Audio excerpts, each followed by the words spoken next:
So will you work with me on this issue so we know who worked with Jeffrey Epstein in building these sex trafficking rings? And Mr. Patel, there is absolutely no doubt that you have the experience and the expertise to lead the FBI, and we welcome you here today. We are pleased that you are here. I've been listening to my colleagues across the dais and listening to their questions, and it has led me to one thing. Why are the Democrats so afraid of you? I don't know, Senator. You'd have to ask them.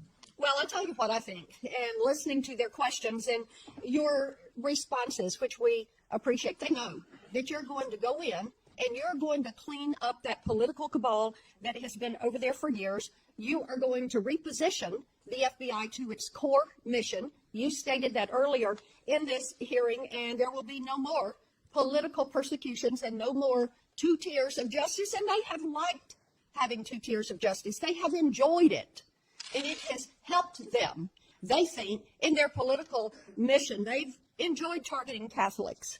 They've enjoyed targeting parents. But the American people have said they want no more of that.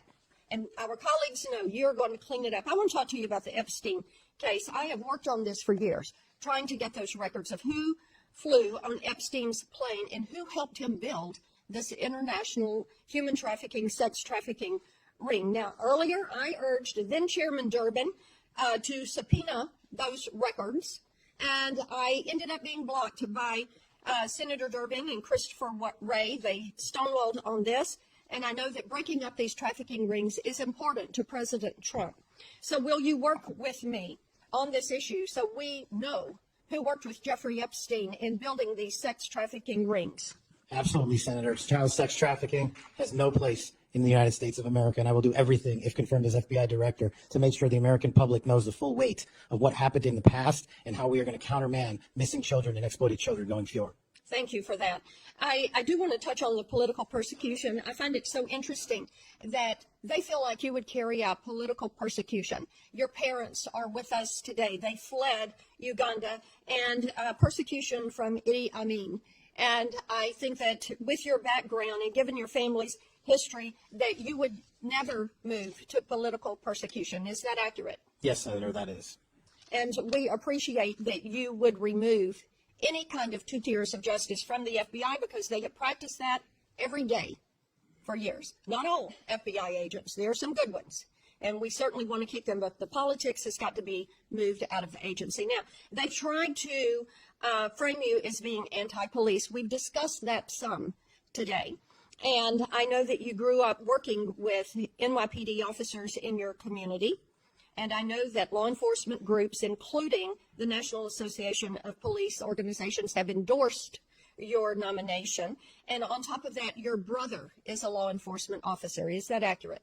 Many of my family are, yes, Senator. How many of your family, sir? Well, I guess the Indians have a different definition of family. We got a really big one, and they're all family. We all love big families. So we got a lot. I appreciate that.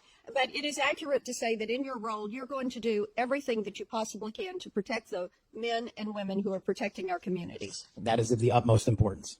Thank you. I want to go to the Nunes memo. You were the principal author of the Nunes memo. Is that accurate? Yes, me and staff. Thank you.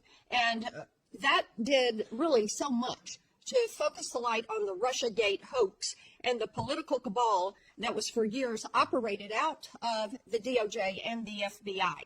And I know that there are some that felt like that memo was not accurate. We know now differently.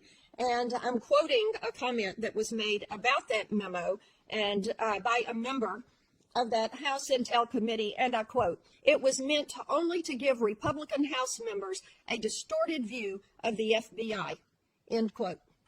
I find it so interesting. They use the term distorted view. I think the American people who for 4 years under Biden saw the FBI weaponized against them, against parents, against people of faith, weaponized against President Trump, I think they would disagree with that. Do you stand by the good work that you did on the Nunes memo? Our team, and yes, absolutely.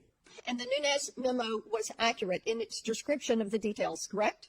as confirmed by the Inspector General, the Special Counsel, because the Nunes memo only contained sworn information received pursuant to transcribed interviews and production of government materials, including FBI 302s and DOJ memorandum. So the Nunes memo is accurate. Yes, ma'am. Thank you for that. In your new role as director, how will you work to root out two tiers of justice at the FBI? The same way I have always done so, ma'am, with the utmost fidelity to the Constitution and integrity to law enforcement. Government must allow those who are privileged to serve to execute their law enforcement duties fully, but at the same time, the American people deserve accountability inwards to government, to any of those who violate that sacred trust. And as you prepare to take this new role, what are the top areas of concern for you as we look at our national security? The top areas when it comes to national security, ma'am, have remained unchanged, and the threat dynamic has increased. It's thwarting terrorist activities and terrorist attacks here and overseas against our citizens and our allies. And it also includes CCP espionage, which is running rampant these last 5 years through our country, including our cyber infrastructure and our agricultural properties. And it also includes taking on Iran, the #1 state sponsor of terror, and any other adversary that wishes to harm America. Thank you. I look forward to a yes vote on your confirmation. Thank you, Thank you, Mr. Chairman.